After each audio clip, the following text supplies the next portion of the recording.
के वालिदैन बनने वाले हैं। व्यूअर्स, ड्रामा सीरियल हद के नेक्स्ट सीन में आप देखने वाले हैं कि अब महक जैसे ही सीरत बेगम के पास जाती है और उसे ये तक बता देती है कि अब से आप फरियाल के घर वालों के खिलाफ या फरियाल के बारे में कोई भी गलत बात मेरे सामने नहीं करेंगे, क्योंकि मुझे ज़रार पर पूरा यकीन है। मुझसे पहले तो ज़रार आपका बेटा है, क्या आपको अपने बेटे पर इतना भी यकीन नहीं है? जबकि ये बात आप अच्छी तरह से जानती हैं कि अगर इन दोनों के दरमियान ऐसा वैसा कुछ होता भी तो फरियाल खुद मेरी एंगेजमेंट ज़रार से नहीं करवाते, जबकि उसके पास अच्छा खासा मौका था कि वो ज़रार से शादी कर सकते थे, क्योंकि मैं तो ज़रार की ज़िंदगी से वैसे भी दूर हो चुके थे। मगर फरियाल ने फिर भी हम दोनों को एक साथ किया और आप हमेशा से उसके खिलाफ गलत बातें ही करती आई हैं, यहाँ तक कि आपने मेरे जहन में भी उसके खिलाफ गलत बातें डाल दी। आपको शायद मालूम नहीं कि इस शक की वजह से मेरे और ज़रार के दरमियानी रिश्ता काफ़ी कमज़ोर भी हो सकता था,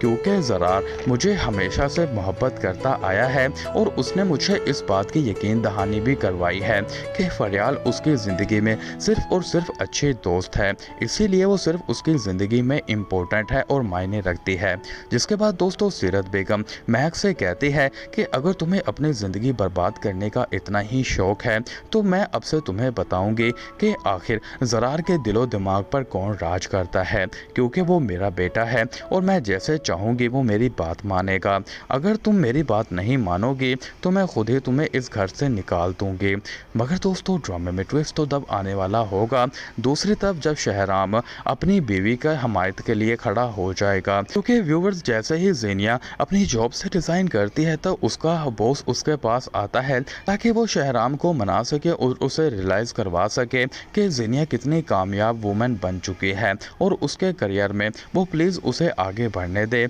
मगर शहराम उसे मना कर देगा। मगर दोस्तों ड्रामे में इंटरेस्टिंग पॉइंट तो तब आने वाला होगा जब कुछ दिनों के बाद ज़ेनिया शहराम से बोलेगी कि मैंने अब अपनी शोबिस इंडस्ट्री को तो छोड़ दिया है, मगर मैं अब आपके साथ रहना चाहती हूँ। आप ऑफिस चले जाते हैं तो मेरा दिन नहीं गुजरता, इसलिए मुझे भी ऑफिस ज्वाइन करने दो, क्योंकि दोस्तों ज़ेनिया का असल मकसद तो यही है कि वो ऑफिस में जाकर फरियाल और शानज़े दोनों का ही जीना अजीरन कर सके। दोस्तों सब आने वाले एपिसोड्स में देखने वाले हैं।